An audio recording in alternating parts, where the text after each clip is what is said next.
দেখো বন্ধুরা, আমি এখন কোথায় চলে এসেছি তোমাদের সাথে শেয়ার করব বললাম না, তাই এখন শেয়ার করছি। আমি চলে এসেছি আমাদের মেন রোডের সাইডে। আজকে সবাই যাচ্ছে লোকনাথ বাবার মাথায় জল ঢেলতে। সেটা এদিক থেকে বেশি অংশ মানুষ কচুয়ায় যায়, আর ওই দিকের সাইডের মানুষ বেশি অংশ লোকনাথ চাকলায় যায়। আর আমি প্রতি বছরে জানো তো বাবার ওখানে জল নিয়ে যাই, কোনোবারে হেঁটে যাই, কোনোবার নিজে সাইকেল চালিয়ে যাই। আর এবারে আমি জানি না, বাবা হয়তো চায়নি, তাই আমি যেতে পারিনি। আর বাড়িতে বসেও ভালো লাগছিল না, তাই আমরা সব চলে আসলাম এখানে দেখতে, যে চলো সবাই মিলে রোডের সাইডে বসে বসে বা দাঁড়িয়ে দেখবো। সেই জন্য চলে আসলাম। তারপরে আমার তো দাঁড়িয়ে থাকতে ভালো লাগছিল না, তাই আমরা সবাই মিলে একটু সবার সাথে যারা জল নিয়ে যাচ্ছিলো তাদের সাথে একটু হাঁটু হাঁটু করে করে যাচ্ছিলাম।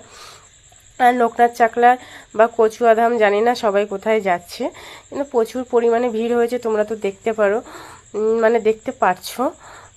আর মানে আমার মনটা খারাপ লাগছে, তবু এখানে এসে কিছুটা